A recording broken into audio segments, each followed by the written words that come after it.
Tonight, 4 North Carolina teenagers are facing felony charges. They are suspected of desecrating a century-old grave.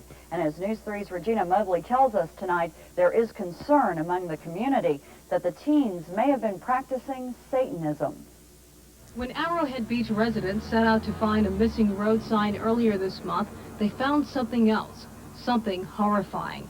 In an unkept graveyard, residents found the desecrated grave of Harry Mabin, a slave who died 96 years ago at the age of 110. Mabin's descendants still live in Chowan County. 6 feet below the grave, authorities found a 5-foot tunnel. Inside the tunnel, there was a rug, a small bench, and a beer bottle, which was used as a candle holder.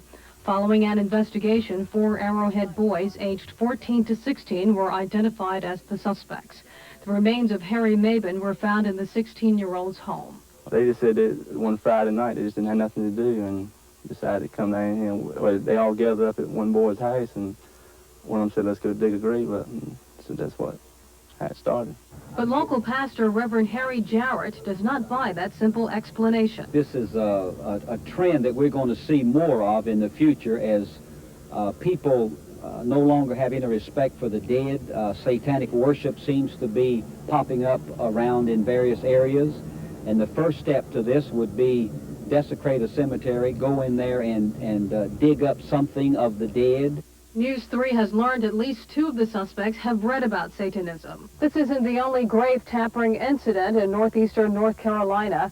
About 20 miles away near Gatesville, 2 teenagers could face charges for breaking into a tomb. Our little community that we thought was so quiet and so peaceful has suddenly, we realize it's not so quiet and peaceful, that we have this element that's in our area.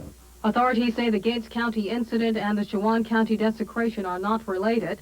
The 4 Arrowhead teens could face 5 years in prison and a $1,000 fine.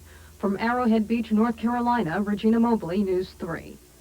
If the 4 youngsters are charged in the desecrations, the 16-year-old will be tried as an adult. Tonight,